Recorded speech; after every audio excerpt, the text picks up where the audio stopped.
बिस्मिल्लाहिर्रहमानिर्रहीम। अस्सलामुअलैकुम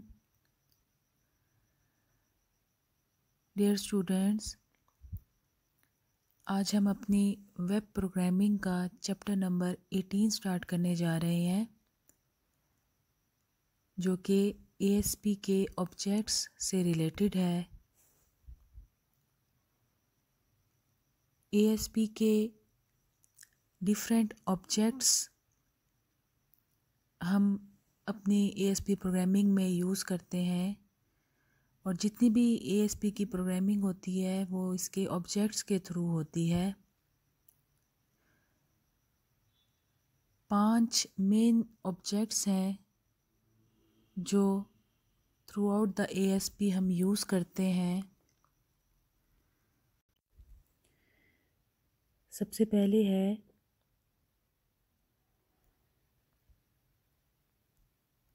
request object,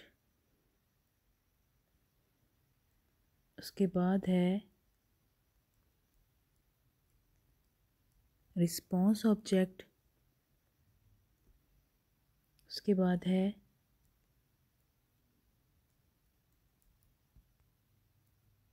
session object,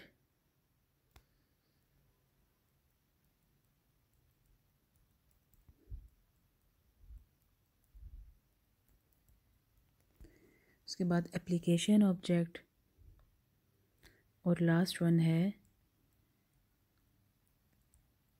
server object.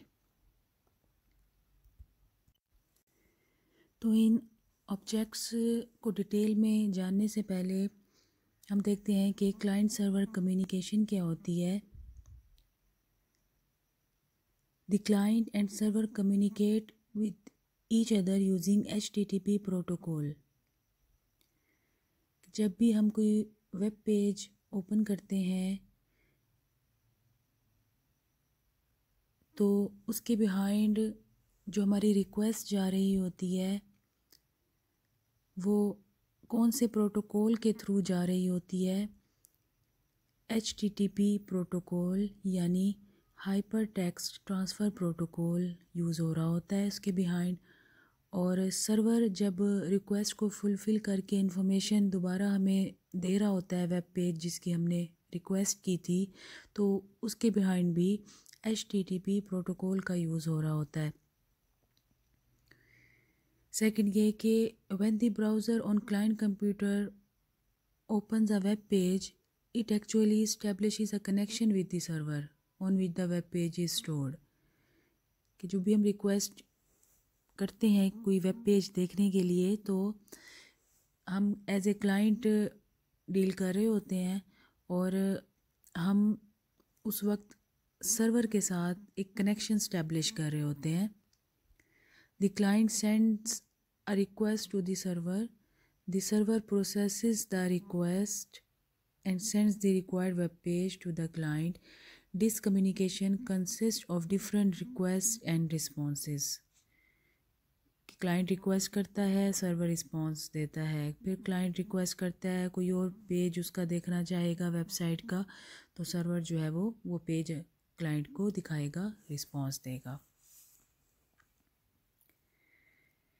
A request from the client consists of information about the client and some other parameters. The parameters contain the data that is processed at server. A request can be divided into 2 parts। ठीक है, जब भी client कोई request करता है web page देखने के लिए, तो उसमें क्या इन्फॉर्मेशन होती है क्लाइंट के बारे में, और कुछ पैरामीटर्स की जो है वो डिटेल होती है। तो पैरामीटर्स क्या हैं, इनमें जो डाटा प्रोसेस होना होता है सर्वर पे, यानी जो हम फॉर्म यूज़ करते हैं, फॉर्म के जो एलिमेंट्स का डाटा जा रहा होता है वो भी पैरामीटर्स में आता है। और रिक्वेस्ट जो है वो 2 पार्ट्स में डिवाइड होती है। पहले हेडर पार्ट। हेडर पार्ट में क्या है, the header contains the following information about the client, date and time of the request, के कौन सी डेट पे और किस टाइम पे रिक्वेस्ट जो है वो सेंड की गई है, detail about the browser that made the request, कौन से ब्राउज़र से रिक्वेस्ट गई है, यानी इंटरनेट एक्सप्लोरर का यूज़ किया गया है या गूगल क्रोम का यूज़ किया गया है या फायरफॉक्स का यूज़ किया गया, उसकी डिटेल होती है। URL of the requested page, जो पेज रिक्वेस्ट किया गया है उसका URL उसमें होता है हेडर इन्फॉर्मेशन में। IP address of the client computer, और जिस कंप्यूटर ने रिक्वेस्ट की है उसके कंप्यूटर का IP एड्रेस। और बॉडी पार्ट में क्या होता है, the message body contains the contents of HTML form. ठीक है, HTML का जो फॉर्म होता है उसके कंटेंट्स जो है वो बॉडी पार्ट में होते हैं। The message attribute of the form specifies how the form data is send to the server for processing. कि हम जब फॉर्म के अंदर मेथड का जो एट्रीब्यूट यूज़ करते हैं, अगर आपको HTML याद हो, जब हमने उसका लेक्चर देखा था तो हमने मेथड का एट्रीब्यूट यूज़ किया था कि उसमें हम मेथड गेट यूज़ करते हैं या पोस्ट यूज़ करते हैं, तो उसके अकॉर्डिंग जो है फॉर्म का डाटा जो है वो स्पेसिफाई किया जाता है कि डाटा कैसे जो है वो आगे जाएगा सर्वर के पास प्रोसेसिंग के लिए।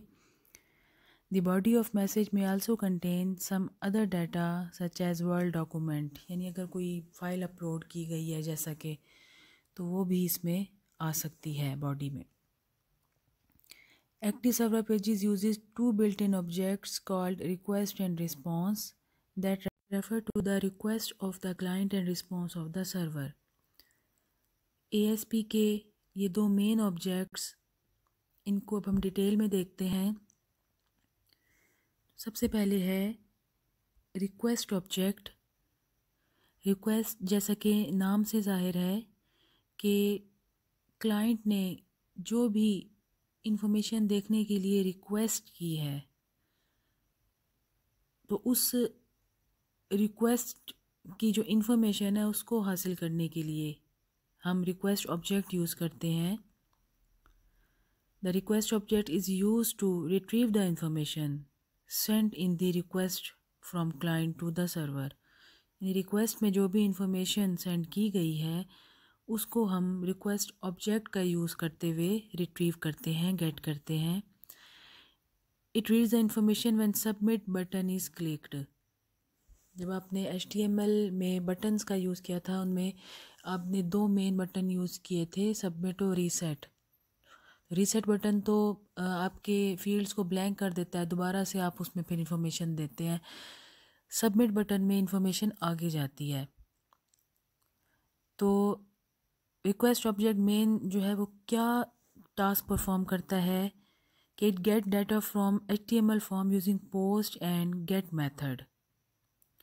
HTML फॉर्म से डाटा ये गेट करता है, चाहे पोस्ट मेथड यूज़ किया गया हो या गेट मेथड यूज़ किया गया हो।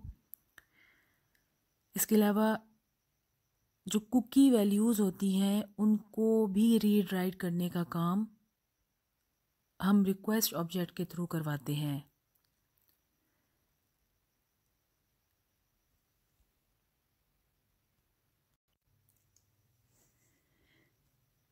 ASP के ये जितने भी ऑब्जेक्ट्स हम यूज़ करते हैं, इन सब की कलेक्शंस होती हैं। इन्हीं कलेक्शंस का यूज़ करते हुए हम इसके एलिमेंट्स को, इसके डाटा को एक्सेस कर सकते हैं। तो कलेक्शन यूज़ करने के लिए हमारे पास सिंटैक्स है रिक्वेस्ट डॉट कलेक्शंस और variable.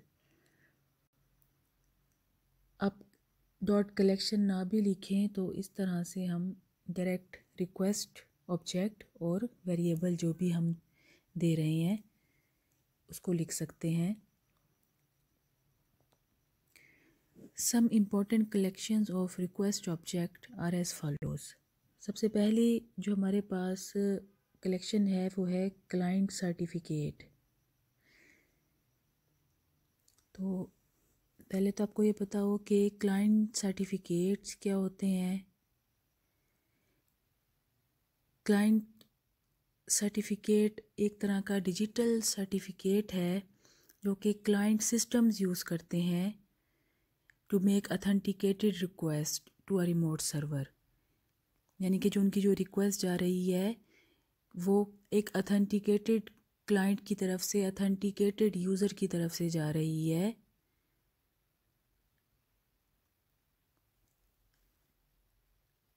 Client certificates are used to authenticate the client और user identity to the server.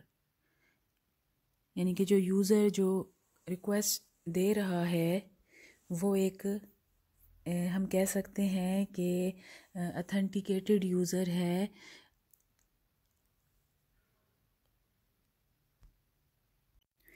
एक लीगल यूज़र है, इलीगल यूज़र नहीं है। तो क्लाइंट सर्टिफिकेट जब रिक्वेस्ट कोई क्लाइंट पुट करता है तो उसके साथ ये भी जो है आगे फॉरवर्ड किया जाता है। तो क्लाइंट सर्टिफिकेट की डिफरेंट फील्ड्स होती हैं, तो वो फील्ड की जो वैल्यूज़ होती हैं वो हम इस क्लाइंट सर्टिफिकेट के कलेक्शन से एक्सेस करवा सकते हैं। फील्ड में मुख्तलिफ़ किस्म की वैल्यूज़ हो सकती हैं कि यानी कि जैसे जो यूज़र है, यूज़र का नेम, यूज़र आईडी हो सकता है जिसने रिक्वेस्ट पुट की है, और फर्दर उसके डिफरेंट जो है वो सर्टिफिकेट के फ्लैग्स होते हैं, उनका सीरियल नंबर होता है, तो वैलिड कब से कब तक है। तो बहुत सारी जो है वो फील्ड्स होती हैं, उन वैल्यूज़ फील्ड की वैल्यूज़ को हम एक्सेस करवा सकते हैं इस कलेक्शन से, यानी क्लाइंट सर्टिफिकेट की कलेक्शन से, जो कि रिक्वेस्ट ऑब्जेक्ट की एक कलेक्शन है।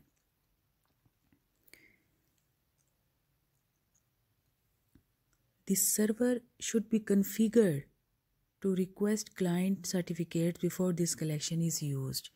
तो इस कलेक्शन के यूज़ करने से पहले सर्वर की जो है वो कॉन्फ़िगरेशन हो जानी चाहिए कि वो क्लाइंट सर्टिफिकेट्स को जो है उनकी रिक्वेस्ट को जो है वो ले सकता है।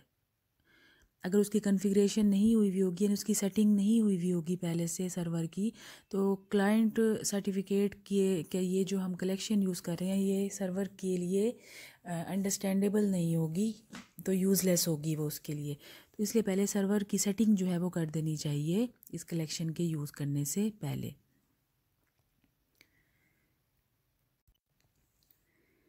उसके बाद जो कलेक्शन है वो है कुकीज़ की collection. It refers to the values of cookies sent in the HTTP request. It can be used to access the values of different cookies. Cookies की एग्जांपल मैं आपको ऐसे दूंगी कि जब फ़र्स्ट टाइम आप कोई वेब पेज ओपन करते हैं तो आप यूज़र आईडी और पासवर्ड देते हैं, तो आपसे सर्वर की तरफ से मैसेज आता है कि ये आप यूज़र आईडी और पासवर्ड जो है वो सेव करना चाहते हैं ताकि फ्यूचर में आपको ना देना पड़े।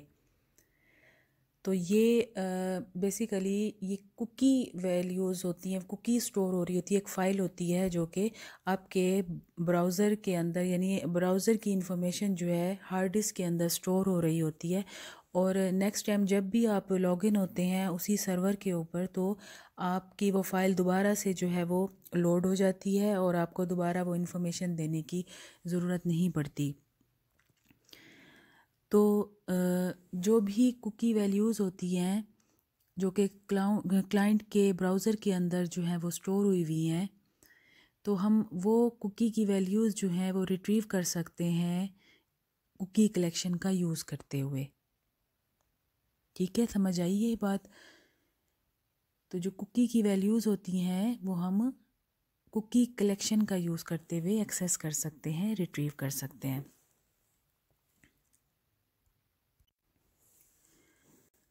जैसे ये एक एग्जांपल है, suppose a cookie user ID is created, the following example will access and display its value.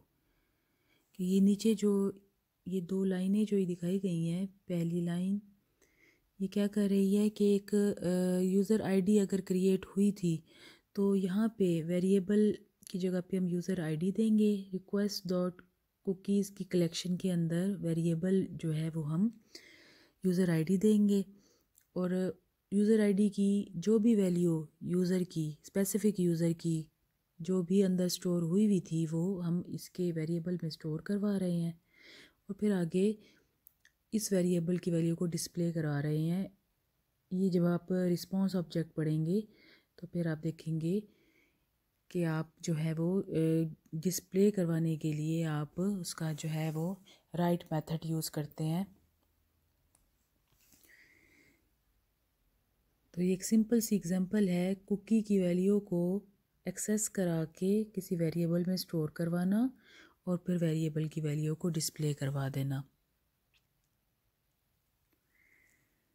उसके बाद है form collection. This collection contains all the values of form that is submitted using post method. यानी form की वो तमाम values जो कि post method से सबमिट हुई थी उन वैल्यूज़ को हम इस कलेक्शन के थ्रू एक्सेस करवा सकते हैं। यानी फॉर्म कलेक्शन जो है वो हमेशा उन वैल्यूज़ को एक्सेस करवाएगा जो पोस्ट मेथड के थ्रू सबमिट की गई थी। It refers to the values of form elements in HTTP request body. It can be used to access the values of different form elements. अब जैसे कि ये एग्जांपल है, suppose a form contains the following text box: input type equal to text, name F name value Usman. ये आपने अगर आपको याद हो फॉर्म जब हमने पढ़े थे तो हम किस तरह से जब हम उसकी टाइप जो है वो मेंशन करते हैं, यहाँ पे आपने टाइप टेक्स्ट मेंशन किया तो इसका मतलब है कि टेक्स्ट बॉक्स हमारा एलिमेंट जो है वो यूज़ हो रहा है। उसका नेम है, नेम आगे हम आगे अपनी यानी ASP के स्क्रिप्ट में हम नेम का यूज़ करते हैं। वैल्यू जो है उसमें यानी डाली गई है Usman. Form collection can be use to display the value of above text box. Response dot right,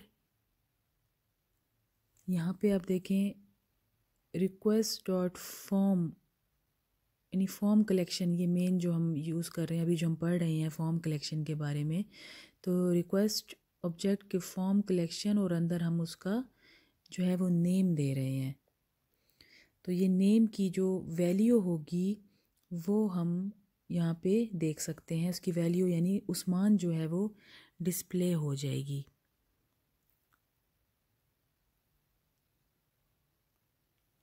उसके बाद क्यूरी स्ट्रिंग कलेक्शन की बात आती है।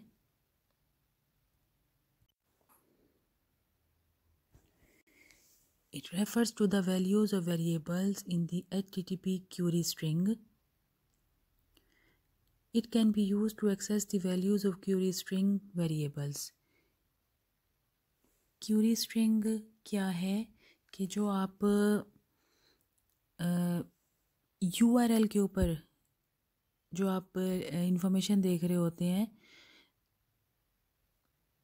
बेसिकली क्यूरी स्ट्रिंग जो है वो URL का पार्ट होती है। और ये किस तरह से जनरेट होती है, जब हम फॉर्म सबमिट कर रहे होते हैं और यूजिंग गेट मेथड। पिछली जो आपने कलेक्शन पढ़ी थी फॉर्म कलेक्शन, ये पोस्ट मेथड के लिए थी। क्यूरी स्ट्रिंग जो कलेक्शन है ये गेट मेथड के लिए है। और गेट मेथड से हम जब भी फॉर्म सबमिट करते हैं तो जो हमारी इंफॉर्मेशन होती है वो आपको URL में नज़र आ रही होती है क्वेश्चन मार्क के बाद। ये देखें, ये क्वेश्चन मार्क इस तरह का URL होता है पूरा, और क्वेश्चन मार्क के बाद जो वेरिएबल्स होते हैं उनकी वैल्यूज़ जो होती हैं वो हमारी क्यूरी स्ट्रिंग होती है। और या फिर दूसरा जो क्यूरी स्ट्रिंग जो जनरेट होती है वो यूज़र भी उसको जो है वो जनरेट कर सकता है। किस तरह से कि एड्रेस बार में ब्राउज़र के एड्रेस बार में यूज़र जो है वो क्यूरी जो है वो टाइप कर ले, तो वो भी क्यूरी स्ट्रिंग का पार्ट होती है। लेकिन मोस्टली जो आप इसका यूज़ देखते हैं वो आप देखते हैं कि जब आपने मेथड जो है गेट यूज़ किया हुआ हो और फिर फॉर्म को हम सबमिट कर रहे हों।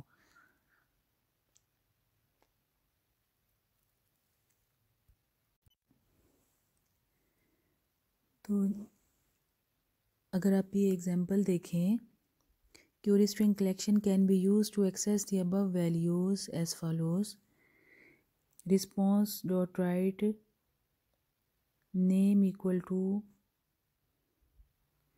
request dot query string, यानी रिक्वेस्ट ऑब्जेक्ट की क्यूरी स्ट्रिंग कलेक्शन में हम वेरिएबल का नाम दे रहे हैं। इसी तरह रिक्वेस्ट डॉट क्यूरी स्ट्रिंग की कलेक्शन में हम एज वेरिएबल दे रहे हैं। ये आप देख रहे हैं कि ये नेम और एज ये क्यूरी स्ट्रिंग में आपको नज़र भी आ रहे हैं यूआरएल के साथ क्वेश्चन मार्क के बाद।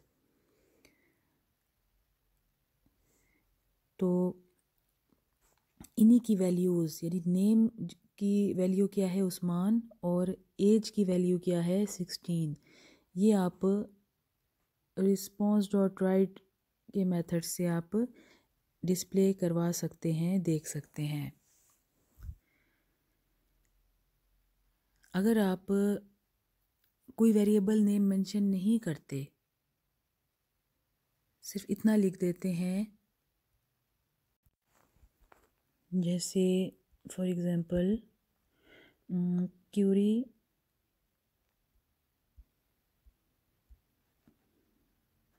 स्ट्रिंग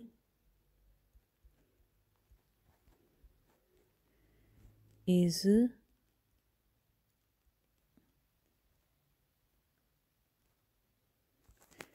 request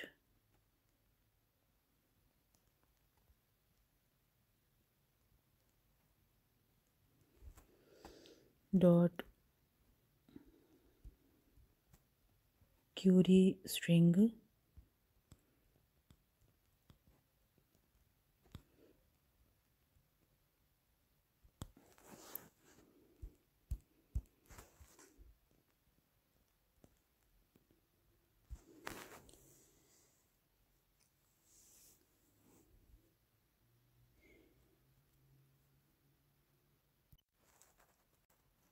तो इसकी आउटपुट आपको इस तरह से नज़र आएगी।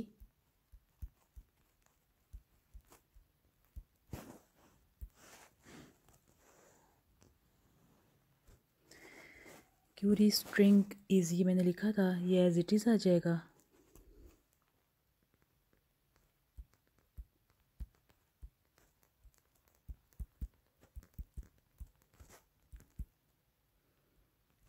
क्यूरी स्ट्रिंग इज़ कॉलन है उसके बाद, ये बिल्कुल एज इट इज़ जो आपने अभी बुक में देखी थी। ये देखें, ये क्यूरी स्ट्रिंग ये एज इट इज़ जो है आपको आउटपुट में नज़र आएगी। नेम इक्वल टू उस्मान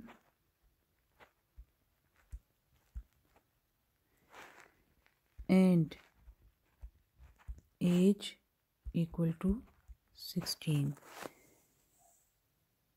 ये हमारे पास स्पेस चूँकि कम है तो इस वजह से नीचे करके आपको आउटपुट नज़र आ रही है, वरना एक ही लाइन में जो है ये आपको नज़र आएगी।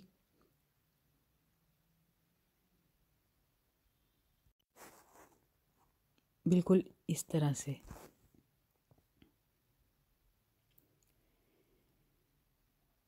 तो ये आपको क्यूरी स्ट्रिंग की समझ आ गई होगी कि नीचे जो हमने एग्जांपल की थी यहाँ पे हमने वेरिएबल्स मेंशन किए हैं, यानी जो वेरिएबल की वैल्यू हम देखना चाहते हैं। अगर हम सिर्फ नेम की देखना चाहते हैं तो हमें जो है नेम इक्वल टू आउटपुट नज़र आएगी, नेम इक्वल टू उस्मान, बस ये आउटपुट नज़र आ जाएगी। साथ एज भी देखना चाहते हैं तो फिर हमें ये हमें रिस्पॉन्स डॉट राइट में एज इक्वल टू और जो एज 16 है यानी एज इक्वल टू 16 जो है ये आउटपुट में नज़र आ जाएगी। इंडिविजुअल अगर हम देखना चाहते हैं वेरिएबल्स मेंशन करते हुए, अगर हम वेरिएबल्स मेंशन नहीं करते, request dot Curie string simple लिख के हम अपनी आउटपुट देखना चाहते हैं, जो हमारी आउटपुट यानी क्यूरी स्ट्रिंग में यूआरएल में जो हमारी क्यूरी स्ट्रिंग की वैल्यूज़ होंगी उन सब की वैल्यूज़ को वो दिखा देगा।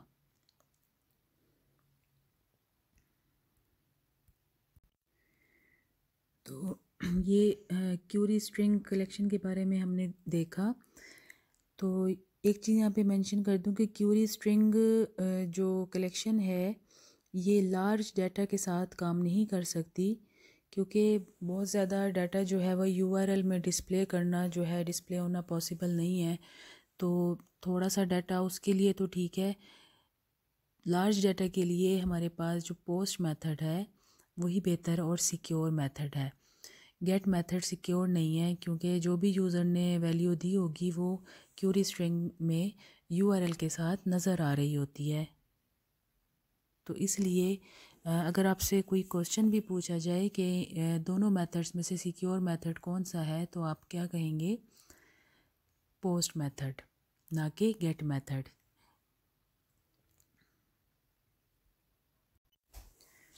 उसके बाद सर्वर वेरिएबल की कलेक्शन आती है। सर्वर वेरिएबल कलेक्शन आमतौर पे हमें जो सर्वर से रिलेटेड इन्फॉर्मेशन होती है वो प्रोवाइड करती है। सर्वर से रिलेटेड इन्फॉर्मेशन यानी कि अगर हम सर्वर का नाम देखना चाहते हैं, जैसे कि ये अगर आप एग्जांपल देखें, the following example will display servers domain name, यानी आप रिस्पांस डॉट राइट का यूज़ करते हुए आगे डोमेन नेम दे दें, या रिक्वेस्ट और सर्वर वेरिएबल्स में आप सर्वर का नेम दे दें, तो ये दोनों जो हैं आपको सर्वर का डोमेन नेम रिटर्न करेंगे। इसके अलावा और भी बेशुमार सर्वर वेरिएबल्स हैं जिनका हम यूज़ कर सकते हैं। इनमें से एक एग्जांपल है HTTP, जैसे कि कुकी, HTTP_ कुकी, तो ये भी एक सर्वर वेरिएबल है जो कि हमें कुकी वैल्यूज़ जो भी पास हो रही होंगी उनको जो है वो डिस्प्ले करके दे देगा। इसके अलावा सिर्फ HTTPs सर्वर वेरिएबल है जो कि ऑन रिटर्न करता है कि अगर रिक्वेस्ट जो है वो किसी सिक्योर चैनल से आ रही है, ऑन या फिर ऑफ रिटर्न करता है। अगर रिक्वेस्ट जो है वो इनसिक्योर चैनल से आ रही है यानी सिक्योर नहीं है तो फिर ये ऑफ रिटर्न करेगा। अगर किसी सिक्योर चैनल से रिक्वेस्ट आ रही है तो ये हमें ऑन रिटर्न करेगा। तो ये हम चेक कर सकते हैं इस सर्वर वेरिएबल का यूज़ करते हुए।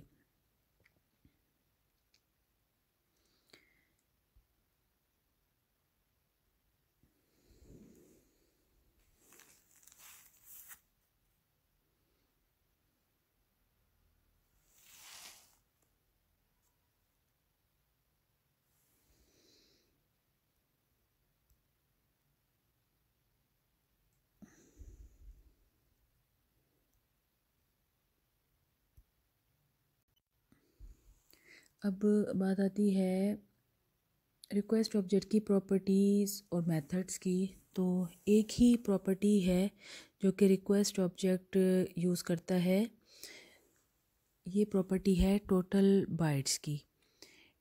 It is a read only property. It specifies the total number of bytes sent by the client in the body of request, यानी बॉडी के पार्ट में रिक्वेस्ट के दौरान जितने नंबर ऑफ़ बाइट्स जो हैं वो गए हैं आगे, तो ये हम इस प्रॉपर्टी के थ्रू जो है वो देख सकते हैं। एग्जाम्पल जैसे कि the following example will display total bytes send by client. Total bytes request dot total bytes, इससे हम जो है वो एक्सेस कर सकते हैं कि कितने बाइट जो है वो क्लाइंट की तरफ से फॉरवर्ड हुए हैं, रिक्वेस्ट में गए हैं। उसके बाद मेथड की अगर बात करें, an important method of request object is as follows: binary read method. It retrieves data sent to the server from client as part of post request. यानी जो पोस्ट रिक्वेस्ट के नतीजे में जो डाटा जो है सेंड हुआ होगा क्लाइंट से सर्वर की तरफ, तो हम वो रिट्रीव करवा सकते हैं उस डाटा को। ये एग्जांपल इन्होंने यूज़ की हुई है, the following example will retrieve data send to the server, कि दो वेरिएबल्स लिए हुए हैं और रिक्वेस्ट डॉट टोटल बाइट्स से उसने टोटल नंबर ऑफ़ बाइट्स जो है वो वेरिएबल एक्स में पुट कर दिए और वेरिएबल एक्स को बाइनरी रीड मेथड में हम एज एन आर्गूमेंट पास करके वाई में जो है वो उसकी वैल्यू एक्सेस करवा सकते हैं। तो ये था हमारा रिक्वेस्ट ऑब्जेक्ट जो हमने आज कंप्लीट पढ़ लिया है। तो इंशाल्लाह नेक्स्ट लेक्चर में हम रिस्पॉन्स ऑब्जेक्ट को देखेंगे। तो फिर कल तक के लिए अल्लाह हाफिज़।